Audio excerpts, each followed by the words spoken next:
Es un privilegio muy grande para mí estar con ustedes. Hermano Martín habló conmigo acerca de venir y hablar con algunos de los misioneros de allí. Creo que abrimos las reuniones para otros y tenemos algunas personas aquí hoy día y estamos seguros que todo está conforme a la voluntad de Dios, conforme a la voluntad de Dios. La semana pasada nosotros estuvimos en la selva, en como 3 horas de Tarapoto, un lugar que se llama Tarapoto, y creo que todos los hombres que estaban conmigo se enfermaron, entonces creo que no somos muy espirituales. Pero Dios obró grandemente entre los hermanos y había personas de varios lugares, algunas personas habían caminado como 12 horas, 15 horas para llegar, para escuchar el Evangelio. Hoy día, de lo que entiendo en esta conferencia, se va a hablar de la gracia soberana, el poder de Dios en la salvación del hombre. En el día de hoy hay un problema. No estoy diciendo eso porque soy profeta o porque sé más que los demás. Pero hay un principio bíblico que cuando estudiamos el Nuevo Testamento debemos hacerlo en el contexto de toda la Biblia. También hay un principio de la hermenéutica. La hermenéutica es simplemente el estudio de cómo estudiar la Biblia. Y el principio importante que se aplica aquí en el día de hoy es, siempre debemos hacer nuestra teología en el contexto de la iglesia. ¿Qué significa? Cuando interpretamos la Biblia, ¿no? Tenemos que someternos a la gramática de la Biblia. Algunas personas, una vez un hombre entró en mi oficina, me dijo, empezó a hablar conmigo acerca de Juan 1:1, como en el principio era el verbo, y el verbo era con Dios, el verbo era Dios. Y él me dijo, en griego, pastor, el verbo proviene de la palabra rema. Yo le dije, no, y abrí mi Nuevo Testamento en griego y le dije, mira, la palabra verbo proviene de la palabra griega logos. Y él dijo, no me importa lo que me digas porque el Señor me ha dicho en un sueño. Entonces tenemos que someternos a la gramática de las Escrituras. Pero a la vez tenemos que aprender de la historia. Cuando interpretamos un texto, debemos comparar nuestra interpretación con las interpretaciones de otros, no solamente en nuestra cultura, sino debemos comparar nuestras interpretaciones con las interpretaciones de los demás hermanos a través de la historia de la iglesia. Si todos están de acuerdo, pero no están de acuerdo con nosotros, probablemente nosotros nos hemos equivocado. Bueno, en el día de hoy vemos algo muy importante. El evangelio moderno que se predica, y mayormente el evangelio que ha venido de los Estados Unidos, no está de acuerdo con el evangelio de la historia de la iglesia. Hay grandes problemas. En los últimos 100 años podemos ver grandes cambios. El evangelio glorioso de nuestro Señor Jesucristo ha sido reducido a 4 leyes espirituales, o 5 cosas que Dios quiere que sepas. Hemos reducido el Evangelio a un rito. Les voy a dar un ejemplo. Nos acercamos a una persona y decimos, Señor, la Biblia dice que eres pecador. ¿Sabes que eres pecador? Si la persona dice sí, entonces, la próxima pregunta. ¿Quieres ir al cielo? Si la persona dice, sí, quiero ir al cielo, entonces la próxima pregunta. Entonces, ¿quieres orar para pedir a Cristo que entre en tu corazón? Si la persona dice, sí, entonces oramos con Él. Y después de la oración, preguntamos, ¿te salvó Dios? Si la persona dice, bueno, no estoy seguro. Entonces decimos, por supuesto te salvó, porque Él prometió salvarte. Hemos reducido el Evangelio de Cristo a nada más que algunas preguntas superficiales. Y si una persona contesta bien, lo declaramos salvo. Pero no es el Evangelio. Primeramente, si tú dices a una persona, ¿sabes que eres pecador? Si dices sí, no significa nada. El diablo sabe que es pecador. ¿Te das cuenta? Pregunta al diablo. Él te va a decir, por supuesto soy pecador. El mejor pecador que hay. Entonces, simplemente preguntar a una persona si sabe si es pecador no significa mucho. La pregunta es, desde que has escuchado el Evangelio, ¿Dios ha obrado en tu corazón de tal forma que ahora aborreces el pecado que antes amaste?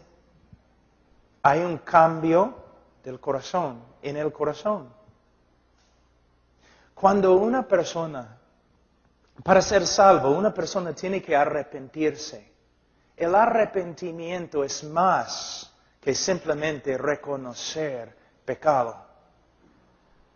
El arrepentimiento involucra un cambio del corazón, un cambio creado por la obra del Espíritu Santo a través de la prédica del Evangelio. Si un hombre se ha arrepentido de verdad, vamos a ver un cambio en su estilo de vida, en su actitud hacia el pecado. Muchas veces personas me dicen, Pastor Pablo, tengo una nueva relación con Dios. Y yo siempre digo, bueno, ¿tienes una nueva relación con el pecado? Porque si tienes una nueva relación con Dios, vas a tener una nueva relación con el pecado. El pecado que antes amaste, ahora vas a aborrecer. Pero si una persona dice que sí sabe que es un pecador, entonces preguntamos, ¿quieres ir al cielo? ¿Quién no? ¿Quién va a decir, no, me gustaría ir al infierno? ¿Quieres ir al cielo? Mira, todos quieren ir al cielo. Es que nadie quiere que Dios esté cuando llegue. Todos quieren ir al cielo, pero no es la pregunta. La pregunta es, ¿ahora estimas al Dios que antes ignorabas y hasta odiabas? Tu relación con Dios ha cambiado.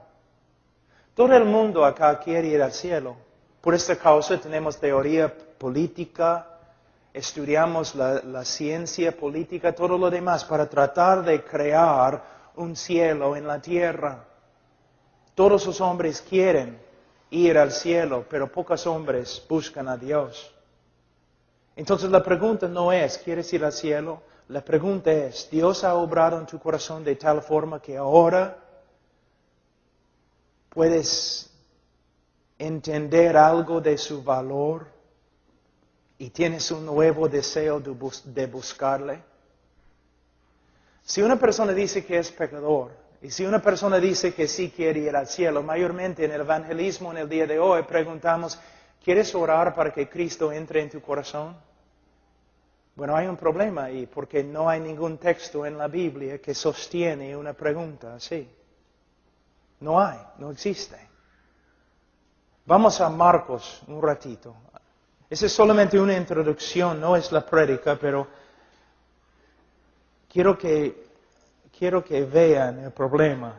Marcos 1, 15. O 14, vamos a decir. Después que Juan fue encarcelado, Jesús vino a Galilea predicando el evangelio del reino de Dios, diciendo, el tiempo se ha cumplido y el reino de Dios se ha acercado. Ahora, ¿quién quiere que yo entre en su corazón?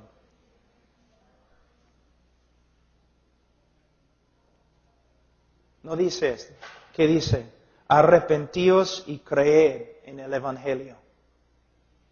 En el día de Pentecostés, después de predicar, Pedro no dijo, ¿cuántos quieren recibir a Cristo? Levanten la mano. Si has levantado la mano, pasa adelante. A los que han pasado adelante, repiten conmigo esta oración. Lo siento, no se encuentran en las Escrituras. Es algo fabricado fabricado por los hombres. Es un método de evangelismo. Y por causa de este método de evangelismo, 65% de las personas en los Estados Unidos se creen cristianos. Cuando mayormente los teólogos dirían que entre los que confiesan a Cristo, menos que 10% de verdad son cristianos. Es como una fábrica produciendo creyentes falsos. ¿Por qué? El evangelismo que practicas, ¿dónde aprendiste tu método? De otra persona que practicaba el mismo método, de otra persona, de otra persona, de otra persona, pero no de las Escrituras.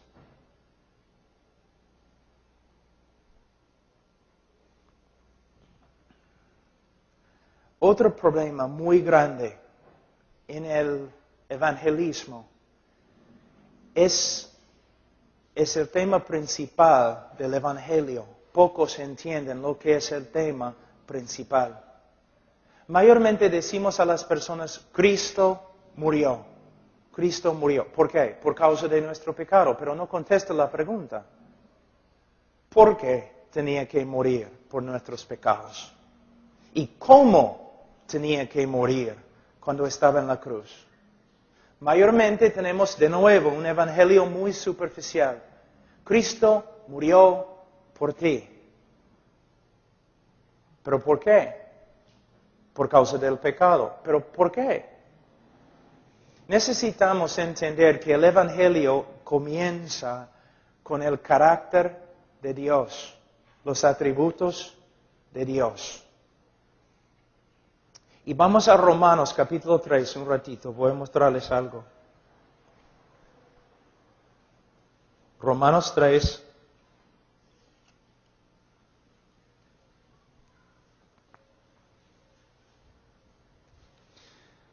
En versículo 25, hablando de la persona de Jesucristo, las Escrituras dicen, a quien Dios puso como propiciación por medio de la fe en su sangre para manifestar su justicia a causa de haber pasado por alto en su paciencia los pecados pasados, con la mira de manifestar en este tiempo su justicia a fin de que Él sea el justo y el que justifica al que es de la fe de Jesús. Muchos teólogos han dicho que este texto es el texto más importante en toda la Biblia. Y de hecho, si no entiendes este texto, sería muy difícil predicar el Evangelio. ¿Qué está diciendo Pablo? Él habla de una palabra muy importante, propiciación. ¿Sabe lo que es? Él habla de la necesidad de que Dios sea justo y el que justifica al pecador. Aquí podemos ver la parte principal de lo que es el Evangelio. ¿Por qué Cristo tenía que morir y cómo tenía que morir? Primeramente, tienes que ver algo. Si Dios es justo, Él no puede perdonar. Si Dios es justo, Él no puede perdonar. Les doy un ejemplo, es un ejemplo que doy siempre. Vamos a decir que alguien ha matado a toda tu familia y tú capturas a la persona que ha asesinado a tu familia y lo lleves a la policía. Y la policía presenta al asesino al juez. Y el juez mira a la persona que ha matado a toda tu familia y dice, soy un juez lleno de amor, por eso te perdono. Te perdono. Vete. ¿Cómo vas a responder? Tú vas a decir que el juez es más corrupto que los mismos criminales a los cuales él da libertad. Tú vas a escribir al presidente, el Congreso, quizás vas a llamar el periódico para quejarte acerca de un juez tan corrupto como él. ¿Por qué? El juez tiene que hacer justicia. Si un juez no hace justicia, no es un juez justo. Dios es el juez de toda la tierra. Él no puede simplemente perdonar al pecador. Antes que Él puede perdonar, Él tiene que satisfacer su propia justicia. Alguien tiene que pagar. Tú dices, claro, Cristo tenía que pagar, pero ¿cómo? En el mundo hispano hay algo que yo he dado hay algo que llamo el evangelio romántico. Es un evangelio que no tiene mucho que ver con las Escrituras. Presenta a Jesús como un mártir. Habla siempre de todo lo que los romanos y todo lo que los judíos hicieron a Jesús en la cruz. Habla tanto de estas cosas que uno tiene que pensar, bueno, entonces somos salvos por medio de lo que los hombres hicieron a Jesús. Somos salvos porque ellos lo clavaron a una cruz. Somos salvos porque le golpearon. Somos salvos porque traspasaron su corazón con una lanza. Entonces, por medio del sufrimiento de Jesús causado por los hombres, Dios nos justificó. Dios satisfizo la justicia por medio de lo que Jesucristo sufrió a las manos de los hombres. No. El sufrimiento causado por los hombres tiene mucho que ver con nuestra redención. Pero lo que tienes que ver es lo siguiente. Isaías 53:10. Isaías 53:10. ¿Qué dice?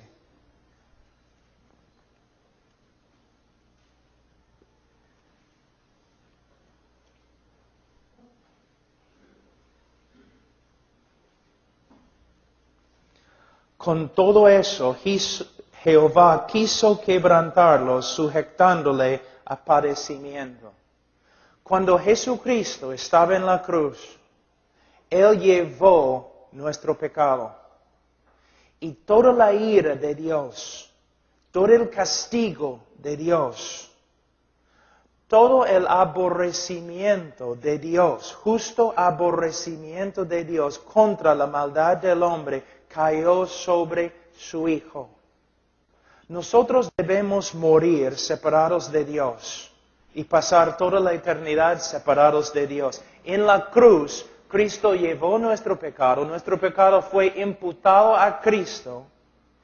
¿Y qué clamó Cristo a Dios? Dios mío, ¿por qué me has desamparado? Entonces, una separación entre el Hijo y el Padre. Y toda la ira de Dios que debe caer sobre ti, cayó sobre el Hijo. Somos salvos, justificados, no principalmente por causa de lo que los romanos hicieron a Jesús en la cruz. Somos salvos por medio de lo que el Padre hizo a su propio Hijo en la cruz. Lo quebrantó. Una ilustración que quizás puede ayudarte es la historia de Abraham e Isaac. Abraham dice de él que él llevó a su hijo, su único hijo que amaba, a la montaña. Y allí, según el decreto de Dios, iba a matarlo. Pero cuando Abraham se sometió a la voluntad de Dios y estaba por matar a su hijo, un ángel clamó y dijo, no, Abraham, Dios va a proveer. Isaac, salió salvo. Tú dices, qué bonita historia, qué fin de la historia tan bonito, ¿no? Pero no es el fin de la historia. 2000 años después, Dios el Padre puso su mano sobre la frente de su hijo, agarró el cuchillo y mató a su propio hijo. Alguien tenía que morir bajo la ira de Dios para satisfacer la justicia de Dios. Tengo una pregunta. ¿Has escuchado el Evangelio muchas veces predicado? ¿Cuántas veces has escuchado lo que acabo de enseñar yo? Casi nunca. La énfasis siempre, lo que los hombres hicieron a Jesús, ¿no es cierto? Siempre. Mira lo que los hombres hicieron a Jesús. Durante la Semana Santa en las iglesias evangélicas, todos los pastores predicando acerca de qué? Acerca de lo que los hombres hicieron a Jesús. La corona, el látigo, la lanza, y casi nunca mencionan lo que de verdad nos salva. Alguien tenía que morir bajo la furia de Dios. Su ira, su justicia, para satisfacer su justicia. Ahora puedes entender por qué el Evangelio tiene poco poder en el día de hoy, porque no estamos enseñando el Evangelio. Ahora, voy a pasar un poquito. Mañana voy a empezar con la depravidad humana, pero voy a pasar un poquito por este texto en Romanos 3. Yo sé que lo he predicado varias veces acá, pero hay personas nuevas y es necesario. Por cuanto todos pecaron, 3:23 de Romanos, por cuanto todos pecaron y están destituidos de la gloria de Dios. Los niños aprenden este texto, ¿no es cierto? Aprenden este texto en la escuela dominical, pero ¿sabes lo que significa? Por cuanto todos pecaron. Las confesiones históricas de la Iglesia cristiana definen el pecado como cuando uno no se conforma a la voluntad de Dios. Cuando uno se extravía de la voluntad de Dios, es pecado. Pecado. En el día de hoy el pecado no significa mucho, porque mayormente los predicadores no predican con respecto al pecado. Rara vez se menciona, y cuando se menciona no se explica. Cuando estamos predicando el Evangelio de Cristo, tenemos que hablar mucho del pecado. Mucho. ¿Por qué? Porque el hombre tiene que entender que está perdido antes que va a buscar la salvación. Voy a usar el apóstol Pablo como un ejemplo. El libro de Romanos no es una teología sistemática, pero tiene, ¿no?, algunas características de una teología bien ordenada, casi sistemática. Pablo iba a ir a la iglesia en Roma y luego iba a ir a España y él está enviando una carta para enseñarles lo que él creía. Fíjate. En los primeros 3 capítulos del libro de Romanos, ¿qué hace Pablo? Él lucha bajo la inspiración del Espíritu Santo y con toda su fuerza intelectual, él lucha para lograr una cosa: condenar a todo el mundo. ¿De verdad? Condenar a todo el mundo. 3 capítulos dedicados ¿a qué? A condenar al mundo, a demostrar el pecado del mundo, del hombre, y la condenación que es el resultado de su pecado.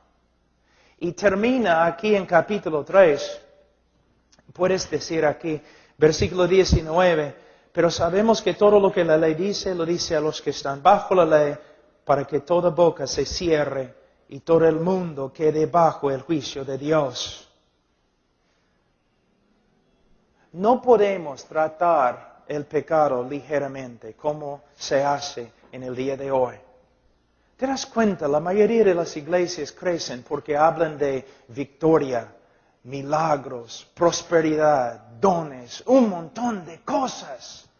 Pero están haciendo igual como los falsos profetas en el libro de Jeremías: paz, paz, cuando no hay paz. Gente que está hablando de sus dones, sus milagros, su victoria, su prosperidad, mientras viven en pecado. Sus hogares son un desastre.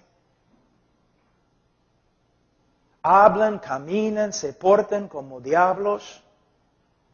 Muchas personas en el día de hoy que están en las iglesias evangélicas ni son salvas. Y una de las razones por las cuales no son salvas es porque los predicadores no están predicando el evangelio. Tenemos que enfrentar al hombre con su pecado. No debemos ser hombres enojados, ni con espíritus críticos, ni nada así. Pero si amamos a los hombres, tenemos que hablarles de su pecado. Y tenemos que luchar, como el apóstol Pablo, para exponer su pecado, para manifestar su pecado, para que puedan ser sanos después. Mi mamá murió hace 2 años de cáncer, 1 año y medio.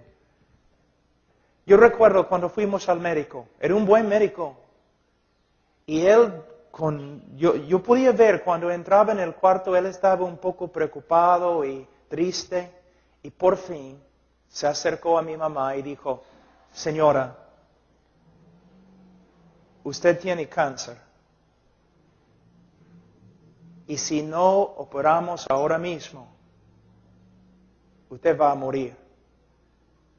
Y aunque no hacemos todo lo posible, es todavía posible, probable que vas a morir.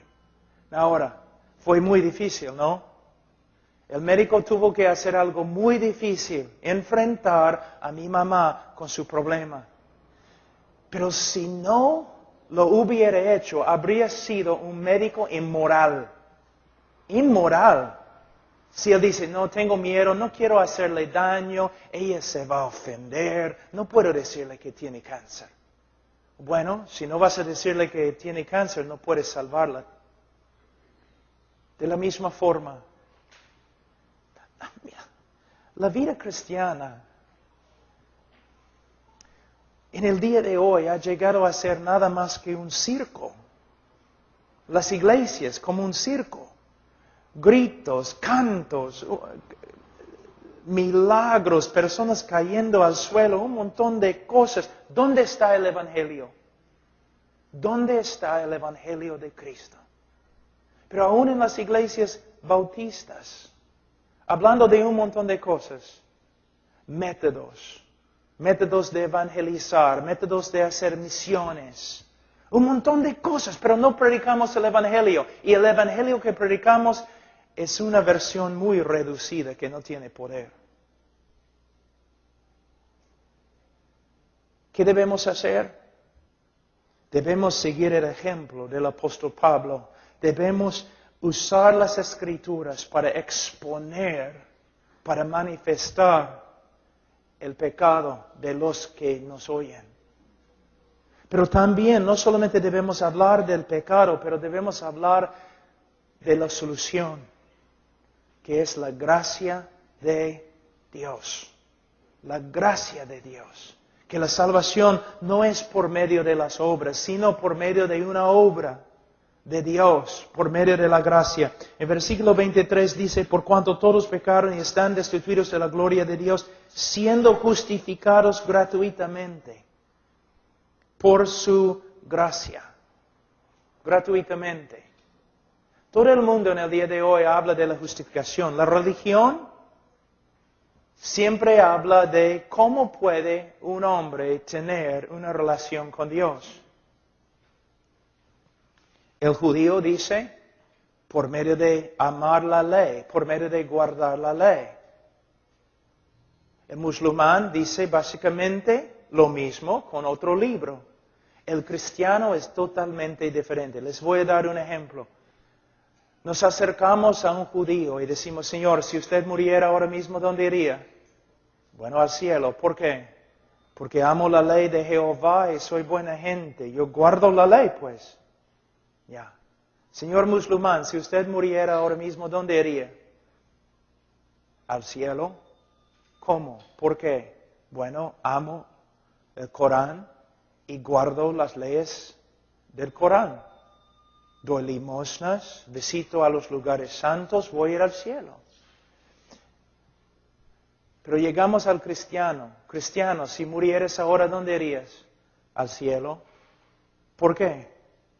Bueno, nací en pecado, he violado todas las leyes de Dios y merezco el infierno. Y decimos, pero cristiano, un ratito. Los otros dos entiendo. Ellos dicen que deben ir al cielo porque son, bueno, merecen ir al cielo por medio de sus buenas obras. Pero tú me dices otra cosa. Tú me dices que vas a ir al cielo aunque merezcas al infierno. ¿Cómo puede ser? Y el cristiano responde, yo voy a ir al cielo basado en los méritos de otro, mi Señor Jesucristo.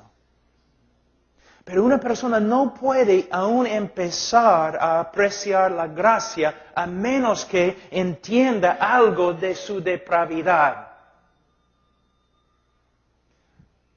Otra noche en la selva, estábamos allí en ceja de selva, entonces la parte alta de la selva. Y durante el día, calor, calor, calor. Y tú puedes mirar al cielo y no hay ninguna estrella, no puedes ver una estrella. ¿A dónde fueron las estrellas? ¿Se escondieron? ¿Por qué no podemos ver las estrellas? Pero en la noche sí, puedes ver las estrellas. ¿Por qué? Las estrellas, puedes verlas en la noche por causa de la oscuridad que rodea. Resplandecen. Más oscura sea la noche, más que podemos ver las estrellas de la misma forma. Por esta causa hablamos de la depravidad humana, hablamos del pecado específicamente y intentamos con las Escrituras condenar al mundo. Porque se puede ver la gracia de Dios cuando se contrasta con el pecado del hombre. ¿Por qué somos salvos? Los méritos de Cristo Jesús. Es nuestra gloria. Ahora, dice, siendo justificados gratuitamente por su gracia. Hay una profecía donde dice que iban a aborrecer o odiar al Mesías sin causa. Y se repite de nuevo en el Nuevo Testamento en griego. Que iban a odiar al Mesías sin causa. Nadie nunca tenía una razón de odiar a Jesús. Jesús nunca pecó contra nadie. Entonces, cuando lo odiaban sin causa. Es la misma palabra que se usa acá. La misma palabra. Siendo justificados sin causa. Nunca le hemos dado a Dios causa para que Él nos salve. Nunca. Sino al revés. Al revés.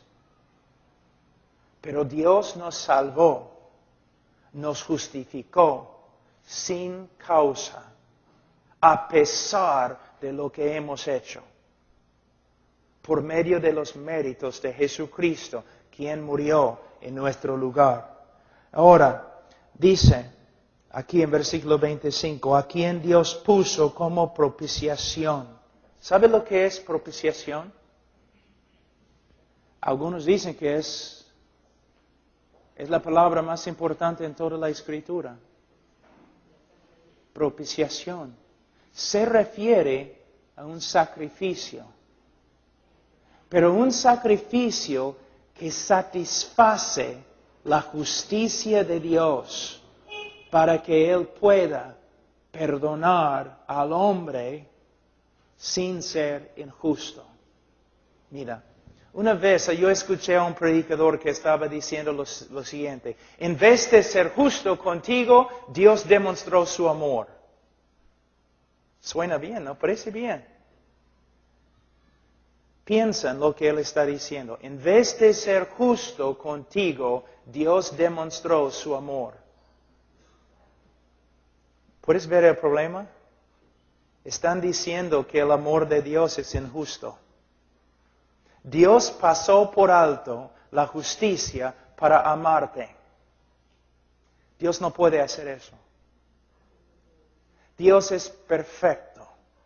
Dios tiene que ser justo y su amor tiene que ser justo. Él tiene que hacer el justicia mientras ama. Y este es el problema y la razón por la cual necesitamos una propiciación. La Biblia dice en Proverbios 17:15, el que justifica al impío es una abominación ante Jehová. Escucha. Hemos leído en Romanos que Dios nos justificó aunque éramos impíos.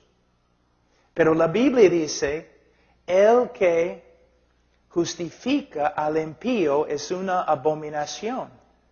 Entonces, ¿quiere decir que Dios es una abominación porque Él nos justificó y éramos impíos? ¿Ves? Ahí es el problema más grande. Es el centro del Evangelio. ¿Cómo puede Dios, como Pablo dice aquí en Romanos 3, cómo puede Dios ser justo y a la vez justificar al impío? Es el problema más grande de las Escrituras. Si Él es justo, tiene que condenar al impío. Pero si nos condena, no hay esperanza de salvación. Si Dios hubiera condenado toda la tierra, todos los hombres al infierno, así, al toque, si lo hubiera hecho, no habría ningún problema filosófico ni teológico, porque es exactamente lo que la tierra merece. Es exactamente lo que el hombre merece. Había necesidad de explicaciones cuando Dios empezó a salvar.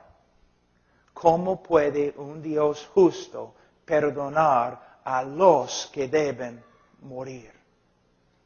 Bueno, Él puede hacerlo solamente porque al morir Jesucristo satisfizo una vez para siempre la justicia de Dios. Algo que es muy importante y vamos a hablar un rato de esto. A veces yo escucho a los predicadores y los cantantes cantando y predicando cosas así, ¿no? Dios buscó por todo el cielo para encontrar a alguien, ¿no? Con la buena voluntad, dispuesto a morir por el hombre, pero no podía encontrar a nadie. Dios buscó por la tierra para encontrar una persona que podía morir por el hombre pecador, pero no podía encontrar a nadie. No había ningún ángel dispuesto, ningún hombre dispuesto, o ningún hombre perfecto para morir en el lugar del hombre. Entonces Él tuvo que enviar a su Hijo. No está bien. La teología está muy, muy mal. Un ángel perfecto no podría haber muerto por nuestros pecados. Y un hombre perfecto no podría haber muerto por nuestros pecados. El que murió en la cruz por nosotros tenía que ser hombre, porque el hombre ha pecado, el hombre tiene que morir. Pero el que murió en la cruz tenía que ser más que hombre, más que ángel. Él tenía que tener un valor infinito. Por eso Dios llegó a ser hombre. Y caminó sobre la tierra y vivió una vida perfecta. Y según el plan predestinado de Dios, Él fue clavado en una cruz. En la cruz, Él llevó el pecado de su pueblo y llegó a ser una maldición ante su propio Padre. Mira, Gálatas capítulo 3, un ratito.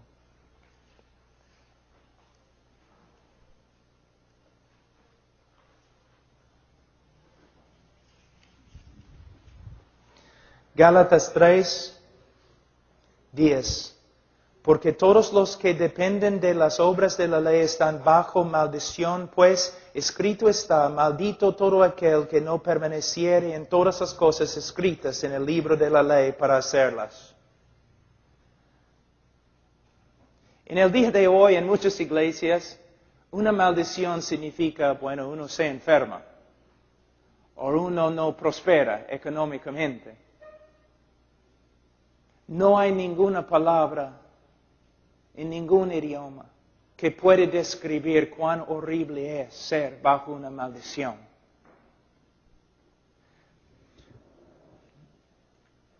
El hecho de que un hombre está bajo una maldición significa que ante Dios y ante todos los seres santos del cielo, el hombre pecador es tan horrible, es tanta una abominación,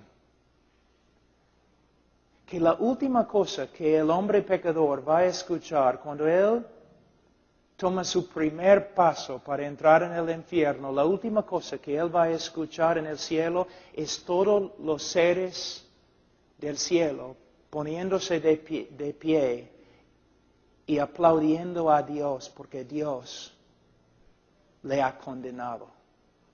Así es el hombre.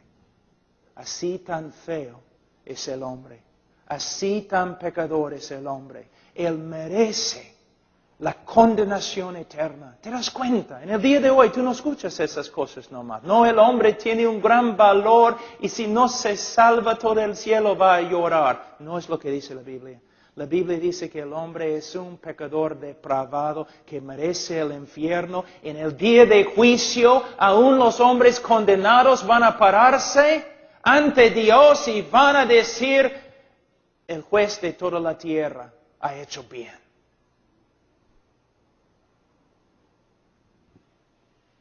Pero la Biblia dice en versículo 13, Cristo nos redimió de la maldición de la ley, hecho por nosotros maldición.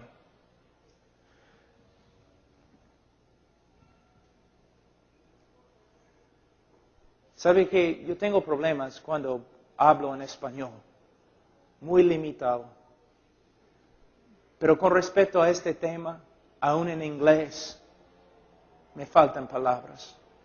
No hay manera de describir de verdad lo que sucedió en la cruz. Imagínate todas las maldiciones que puedes encontrar en el Antiguo Testamento. Todas las maldiciones que existen ahí. Y de ahí ponerlas sobre Jesús. Lo contrario de todas las bendiciones que se encuentran en el Antiguo Testamento sobre Jesús. Toda la ira de Dios contra Él. Cuando Él estaba en Getsemaní, Él oró 3 veces, que pase esta copa de mí. Yo sé lo que los predicadores dicen en el día de hoy. ¿Cuántas veces he escuchado a los predicadores? Sí, la copa. La cruz, el látigo, la lanza. No tiene nada que ver con esas cosas. Y algunos predicadores carismáticos, la copa era la ira de Satanás, he escuchado. Solamente hay que leer la Biblia. A través de toda la Biblia habla de la copa, especialmente en los profetas. La copa de la ira, la furia de Jehová. Toda la furia, el justo aborrecimiento de Dios contra tu maldad fue derramado sobre el Hijo. Y Él llegó a ser una maldición y su Padre le abandonó, le desamparó.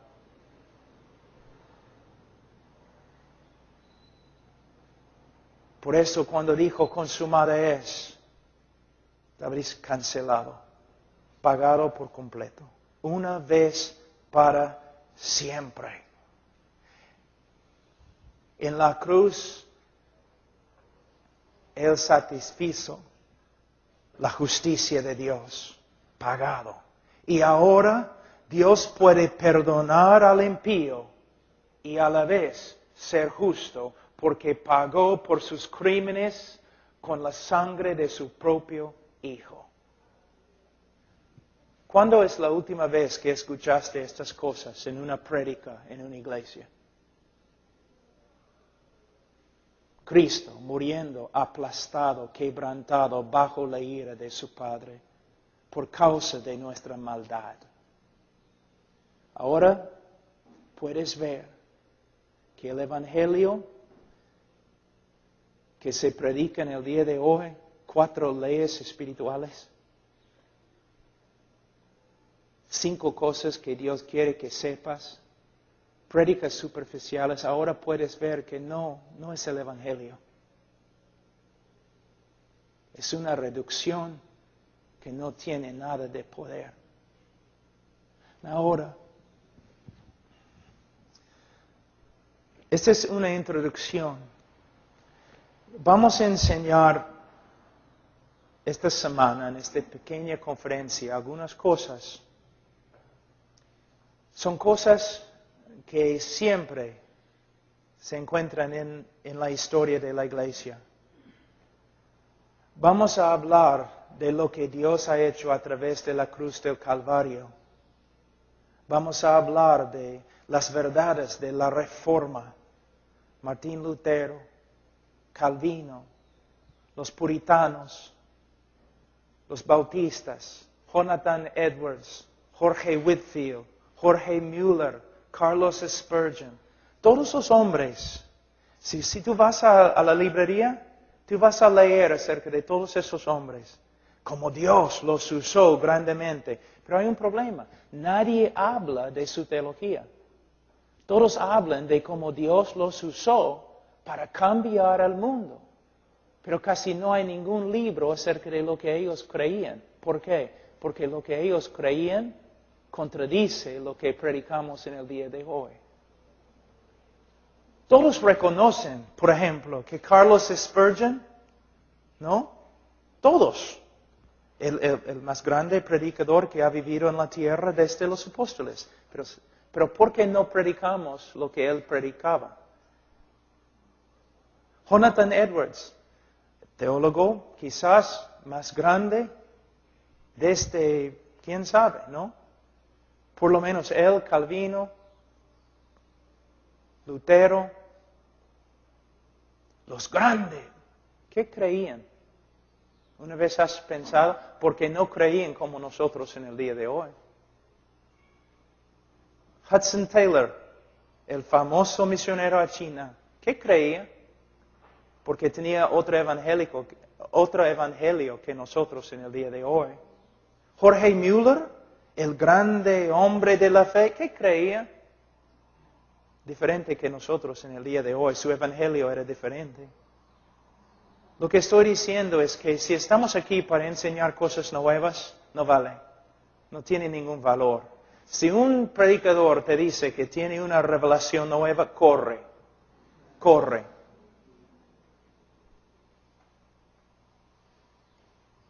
Queremos volver. Ahora, terminando.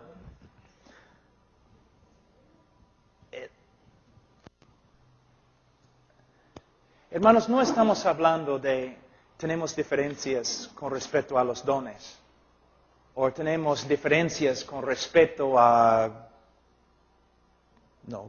el bautismo, aunque sea muy importante el bautismo. Lo que estamos diciendo es que en el día de hoy, los mismos evangélicos no están predicando el evangelio que se predicaba solamente hace 75 años atrás. Y por eso, mira, ¿no? Tienes tus campañas evangelísticas, ¿no es cierto? Un evangelista viene, cánticos y un montón de cosas, es un gran show y él predica y 100 personas reciben a Cristo durante la semana, pero domingo ninguno de ellos llega a la iglesia. ¿Por qué? Tenemos que cambiar nuestro método. Bueno, mejor decir, tenemos que cambiar nuestra teología. Tenemos que volver a las Escrituras.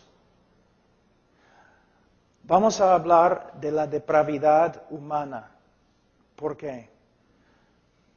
Toda la batalla se gana o se pierde ahí.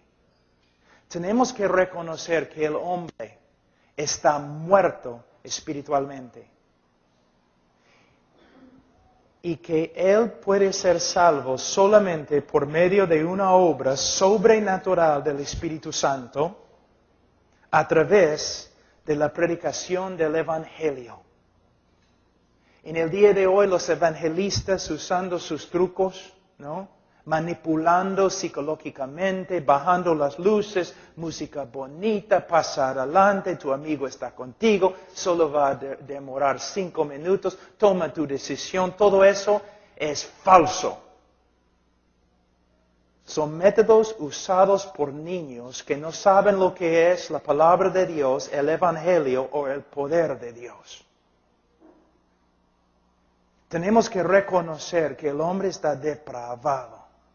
Si él va a recibir a Cristo, él va a recibir a Cristo por causa de una obra sobrenatural del Espíritu Santo que demuestra el poder de Dios como la misma creación del universo.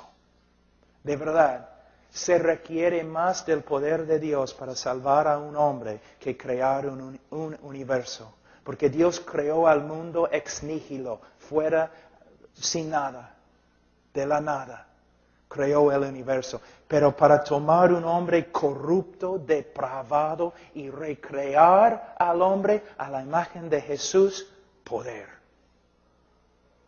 Y es un poder que el hombre no puede generar. Lo que necesitamos en el día de hoy en Perú y en el mundo son hombres que no confían y mujeres que no confían en el brazo de la carne. Métodos. Sino personas que confían en el Evangelio de Jesucristo. Si yo me paro con una Biblia abierta y yo predico acerca del pecado, y yo predico acerca del juicio, y yo predico la cruz correctamente, Cristo muriendo bajo la ira de Dios, si predico la resurrección de Jesucristo de entre los muertos, y si si doy un llamado de arrepentimiento y fe, Dios va a salvar. Él va a edificar a su iglesia. Él va a hacer una obra. Debemos dejar a un lado todas estas cosas y predicar las Escrituras. ¿No es cierto que cuando vas a una conferencia de misiones, mayormente hablan de métodos, estadísticas, cosas que puedes hacer para manipular a los demás? No. Nosotros tenemos la palabra de Dios, la oración y amor. Son nuestras armas. Y si vamos a pelear, peleamos con la predicación de la palabra de Dios. Oración, intercesión de rodillas, clamando a Dios para que Él haga milagros entre nosotros. ¿No? Y amor que se sacrifica, Hermanos, de verdad, discúlpeme, estoy tan limitado cuando hablo en español, pero mi esposa es peruana, pero todavía no aprendo mucho porque ella siempre habla, no permite que yo hable. Entonces yo no. Pero no, tengan paciencia conmigo. Los otros predicadores, yo les aseguro, les va a enseñar mucho más. Pero esta es una introducción. ¿Ya? Oremos. Padre Santo, te doy gracias. Te pido, Señor, en el nombre de Cristo. Es un privilegio muy grande para mí estar con ustedes. Hermano Martín habló conmigo acerca de venir y hablar con algunos de los misioneros de allí. Creo que abrimos las reuniones para otros y tenemos algunas personas aquí hoy día y estamos seguros que todo está conforme a la voluntad de Dios, conforme a la voluntad de Dios. La semana pasada nosotros estuvimos en la selva, en como 3 horas de Tarapoto, un lugar que se llama Tarapoto, y creo que todos los hombres que estaban conmigo se enfermaron, entonces creo que no somos muy espirituales. Pero Dios obró grandemente entre los hermanos y había personas de varios lugares, algunas personas habían caminado como 12 horas, 15 horas para llegar, para escuchar el Evangelio. Hoy día, de lo que entiendo en esta conferencia, se va a hablar de la gracia soberana, el poder de Dios en la salvación del hombre. En el día de hoy hay un problema. No estoy diciendo eso porque soy profeta o porque sé más que los demás. Pero hay un principio bíblico que cuando estudiamos el Nuevo Testamento debemos hacerlo en el contexto de toda la Biblia. También hay un principio de la hermenéutica. La hermenéutica es simplemente el estudio de cómo estudiar la Biblia. Y el principio importante que se aplica aquí en el día de hoy es, siempre debemos hacer nuestra teología en el contexto de la Iglesia. ¿Qué significa? Cuando interpretamos la Biblia, ¿no? Tenemos que someternos a la gramática de la Biblia. Algunas personas, una vez un hombre entró en mi oficina, me dijo, empezó a hablar conmigo acerca de Juan 1:1, como en el principio era el verbo, y el verbo era con Dios, el verbo era Dios. Y él me dijo, en griego, pastor, el verbo proviene de la palabra rema. Yo le dije, no. Y abrí mi Nuevo Testamento en griego y le dije, mira, la palabra verbo proviene de la palabra griega logos. Y él dijo, no me importa lo que me digas porque el Señor me ha dicho en un sueño. Entonces tenemos que someternos a la gramática de las Escrituras. Pero a la vez tenemos que aprender de la historia. Cuando interpretamos un texto, debemos comparar nuestra interpretación con las interpretaciones de otros, no solamente en nuestra cultura, sino debemos comparar nuestras interpretaciones con las interpretaciones de los demás hermanos a través de la historia de la Iglesia. Si todos están de acuerdo, pero no están de acuerdo con nosotros, probablemente nosotros nos hemos equivocado. Bueno, en el día de hoy vemos algo muy importante. El Evangelio moderno que se predica, y mayormente el Evangelio que ha venido de los Estados Unidos, no está de acuerdo con el Evangelio de la historia de la Iglesia. Hay grandes problemas. En los últimos 100 años podemos ver grandes cambios.